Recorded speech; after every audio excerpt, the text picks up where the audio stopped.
Hello, bachcha. Let's read this question. The question says, goiter is a pathological condition associated with. Okay, it is associated with. Now, चार options दिए गए हैं: glucagon, progesterone, thyroxine and testosterone. चलिए देखते हैं correct answer क्या। सबसे पहले यहाँ पे की पॉइंट हम लोग देख लेते हैं। तो हमारा की पॉइंट है गोइटर। जब हम लोग गोइटर की बात करते हैं तो गोइटर एक ऐसी कंडीशन रहती है जहाँ पे जो हमारा थायराइड ग्लैंड है ना, उसके आसपास का एरिया स्वेल हो जाता है। थायराइड ग्लैंड के आसपास यानी कि नेक के आसपास देयर इज अ स्वेलिंग, और वी कैन से स्वेलिंग हो जाती है। अभी ऐसा क्यों होता है?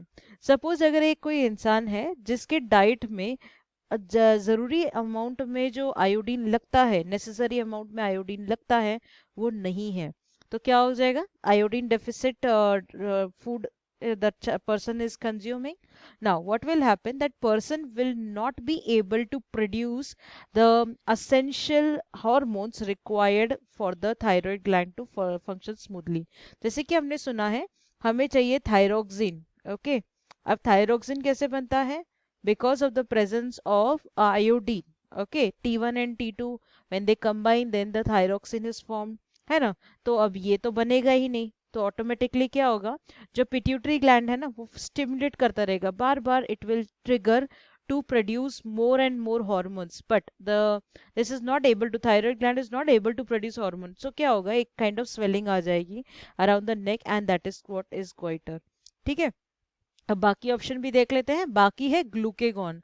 अगर हम लोग ग्लूकेगॉन की बात करते हैं तो ग्लूकेगॉन शुगर लेवल को मेंटेन करता है। This is associated with sugar level, so उसका गोइटर से तो लेना देना नहीं है। फिर आता है प्रोजेस्टेरॉन और टेस्टोस्टेरॉन। ये दोनों ही ना male and female reproductive hormones हैं जो हमें हमारे जो रिप्रोडक्टिव साइकिल्स रहते हैं उसे स्मूथली चलाने के लिए रिक्वायर्ड रहते हैं। So these are reproductive hormones. All right. So the correct answer is thyroxine. फिर से एक बार देख लेते हैं। Goiter is a pathological condition associated with thyroxine. Okay, that is C option and it is correct. I hope you have understood well. All the best.